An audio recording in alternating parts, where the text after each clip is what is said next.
Good morning. I want to share with you for a few moments this morning some facts that many people don't realize.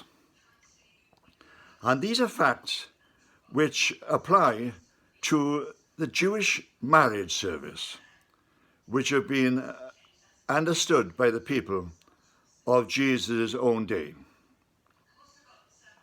First, a young man would probably catch sight of a young woman in the village or nearby and go to his parents and say, I want that, like to have that woman to be my wife.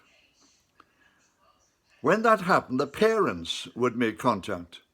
The young man's parents would make contact with the parents of the young woman, and they would discuss whether or not a marriage was feasible and whether it could take place.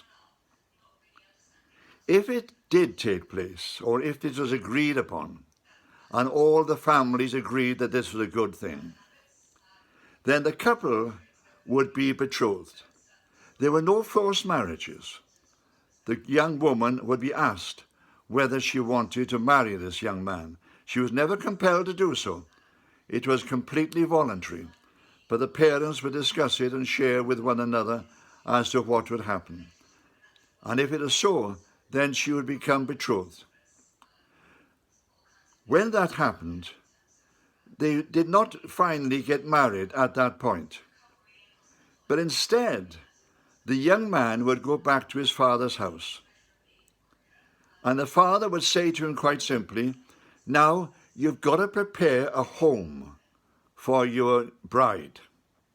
I want you to either build onto the home in which I'm living, some quarters where you can live, or even build a separate home nearby. But you have to prepare a home for your new bride. And the bridegroom would start doing this and start preparing it. The young woman who was betrothed, well, she would be waiting to see what is going to happen. Now, she was not supposed to know exactly when this would take place. But you know, human beings are very curious, aren't they? And I wouldn't be a bit surprised if her friends would say, you know that man you're betrothed to? Well, he's bought a piece of ground. You know that man he's betrothed to?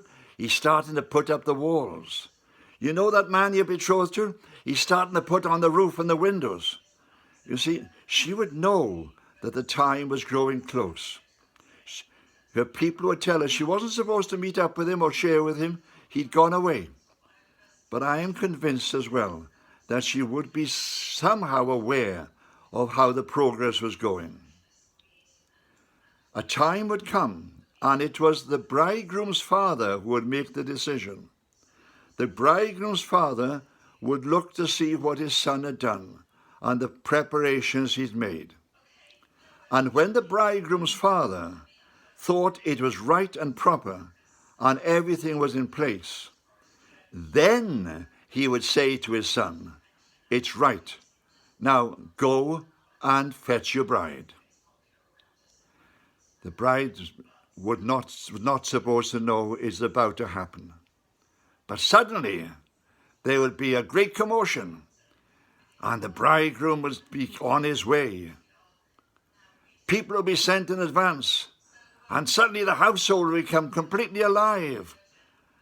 The bridegroom is on his way. Now, Jesus tells many stories about this type of event. And he says quite simply that the bride is there waiting, and around her she's got different bridesmaids getting prepared, and they've all got their lamps.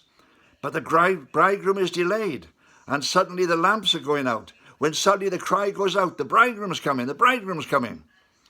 And these young women who are bridesmaids wake up and they say, well, our lamps are running out of oil. Will you share the oil with us? And the others will say, no, we've taken care of this. We've got enough oil, but we can't share it. Go and buy from the dealers. Get more oil for yourselves. And Jesus' warning was, you see, be prepared. Be prepared at all times. Just because it's been delayed doesn't mean to say I'm not coming. Be prepared at all times. Because when the bridegroom finally comes, he goes into the bride. The celebrations start. And those who run out of oil, coming back, will knock on the door and say, let us in, let us in. And they'll be told, no, you must stay outside. The celebrations have started inside the house. You were not ready when the bridegroom came. Now, these stories Jesus told to try to show people what is happening and what would be happening. And time has passed. And somehow many people have gone a bit careless, like those unwise bridesmaids. They haven't bothered too much. It's been such a long time. No, many people in the church say, perhaps he's never coming back. Of course he's coming back. He's coming back at a time when the Father decides. The Father will go to the Son and say, the preparations have been made. Now, go and get your bride. When will it be? Well, I don't know. No one knows. We just wait. But I feel, and many in the church feel, that the time is growing close. So many prophecies have now been fulfilled, and the time is growing close. Amen.